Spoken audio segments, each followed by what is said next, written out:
Hi, I'm the coral gardener. I think you just saw my film. And we have this concept of working with corals and involving communities, involving the tourism industry with corals. And because the corals have a power, they have a beauty, they have a rapid growth when they're in good conditions, and it captures people, it captures their hearts. So this is very powerful. Once you have people's hearts, then what are you going to do with that heart? You're going to try to get them to help work together to save this planet. Okay, and in order to do that, it has to be done in such a way that it's sustainable. So if I'm going to get $1 million from donors for the rest of my life and then so forth, that would be one way, but that's not going to be sustainable because we can't find the money. We're going to have to mainstream the project. It's going to have to go into the tourism industry. It's going to have to go into the diving industry. It's going to have to go into communities, and somehow it has to work in an economic way that benefits the communities. Now, if you break it down, you can look at the communities. Now, how will the communities benefit from this coral work? Well, it's fantastic and fun, and the kids love it, but then you have a fantastic coral garden, and it doesn't really do much. But what we're trying to do is connect it to the no-fishing areas, to marine protected areas, where communities can decide, the fishermen in these communities can decide, we're going to close that reef.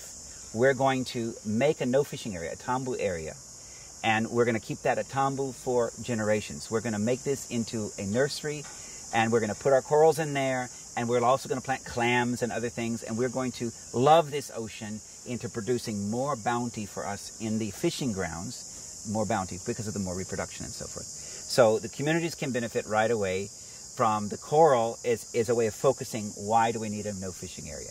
Okay, so it could potentially be sustainable, but we have a resort down the road, right? We have another resort down that road. One of the problems with the community no fishing areas is we've established over 40 of them in the last decade. The problem is, once they're so full of fish, the temptation of people to go in at night, because they're hungry and they need protein. The temptation is just too great. And so we have pilfering, we have outright theft from another different community. Somebody will come in and sell it in the market. And so it's very difficult. So we've had fish wardens. We try to figure out how we're going to keep this wonderful resource secure. And we've come up with the simplest solution. We involve the hotels, the resorts. So there's a resort there. They have their own security guards. Work with the communities, work with the fishermen, and try to get a partnership so that this area of reef, which got security guards now paid by the resort is basically taking on the duty of keeping that, and the resorts are willing to hire coral gardeners. So if we can train from the community 2 or 3 people to actually plant corals and grow corals and do all these activities with the guests and explain to the guests, we can have a proper marine park with staff. And the staff are local staff. So we can increase the jobs, we increase the prosperity, we increase the bounty of the reef and the biodiversity. And when the reef is healthy, if there's a hot weather and the water gets too hot and you have bleaching, healthy corals don't die when they do bleach, and then they can recover. Unhealthy reefs, the corals die from bleaching normally. And so the healthier the reef, the more likelihood we're helping the reef to adapt to this problem of climate change, which is our fault, obviously. So here we have a very simple model of taking the coral gardener up and making it into a profession at a resort in a situation of a community partnership with the resort, a marine park. And so we have little pockets of help. Now, we're not talking about hundreds of square miles initially, but 1 square kilometer here, 2 square kilometers there, it adds up. When you consider there's over 100 resorts in Fiji alone, you're talking about a couple hundred square kilometers of no fishing, marine protected areas, generating over 100 jobs with the communities. And it works because it doesn't require any resources from the government. It doesn't require any additional. It's adding so much value that it actually increases the value added to these resorts that people will want to come back. And so it's fantastic, and we need to do it. So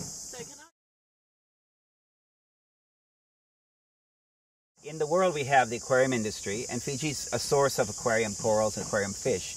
And it really is very insignificant, the damage. It's almost insignificant compared to deforestation when all the mud goes in. A cyclone can come by and kill more corals in an hour than a lifetime of harvesting, because they're just taking little bits and pieces. So we're not against the marine aquarium trade, but we see them as a resource. We initially tried to export farmed corals, and it was so expensive, so much carbon produced, and we said, this is not sustainable. And it doesn't really, and the communities were only getting a little bit more than if they'd harvested them from the wild. So instead of focusing on growing corals, because that would take all of our energy, we are saying, okay, there are people doing it around the world, that's great, but we need to focus on different things. Why don't we use those marine aquarium industry, use the societies, they have different clubs and hobbyist clubs, we'll use them as the most aware people about coral reefs already, right, in the world. We're going to try to connect them to the reef where they can, they've been playing in their little tank that's this big, you know, or this big, with planting corals. We want them to come to Fiji and just, that's their aquarium, and they can go in and they can plant corals and they can learn all about this and they can discover this and that and take photographs, and they can even share their knowledge with the coral gardeners that are trained, and it's just and it'll be a relationship that'll be fantastic. So it gives. Okay, what we've had a problem with sometimes is some of the resorts say, well, you know, how does this benefit us? They don't understand the global picture. They don't understand how important a no fishing area would be. And the few resorts that we've tried it, they understand. Wow, once it's a no fishing area, it really benefits the hotel. The tourists have a better time. And we still need to make the breakthrough where we get the full package at a major resort, and we need it marketed so that the way we see it, once one resort takes the entire package and gets it lifted up to a high level, all the other resorts are going to clamor for it because they can see the impact it has on their occupancy. The actual occupancy is going up. The airlines realize, oh, we got more people going to Fiji now. And why? Why are they going to these resorts? Because they have the Coral Gardener program. So nobody has really looked at this PR and marketing and doing it as a package, but it would really be helpful if we would have some support with that. So we really need to look at marketing. We need to make it so that it's that the resorts say, well, of course we can't afford not to do this. And we want to transform the Caribbean. We want, in the Caribbean, the focus is looking at these endangered species of corals that are actually endangered now. They're recognized as red-listed species. And we've been working with these for the last almost decade. I've been working. And we can get them growing gangbusters. But without loving care, they keep going down everywhere. And it's those few places where we have the coral gardeners that are trained in Belize, Dominican Republic, Jamaica, Puerto Rico. There are places, Honduras, now Colombia. Some of the coral gardeners are going in training in other places. We need also a standardized curriculum, and this is what we've just finished for the Caribbean. We need to make that curriculum in the Pacific, and in Fiji, the government will not allow us to do training unless we're registered with the government. And so basically, we're working now on the curriculum so that the government will recognize it as a certificate level program, a level 4, whatever that means, level 4 certificate program. And people from the university are interested. All the marine studies students, graduates don't find jobs, but the tourism industry is here. If those marine scientists that are just got their bachelor's degree then could also be trained in coral gardening, they could then head a marine park and be qualified to implement this. You know, we'd be a backup, of course, but it could transform the entire industry. It could transform the whole concept of reef conservation in the world, where you have an industry supporting the main conservation instead of governments, because governments aren't going to support conservation here. They have too many priorities. They have poverty, they have food security issues, they have horrible problems, they have disasters. Their money is already earmarked. So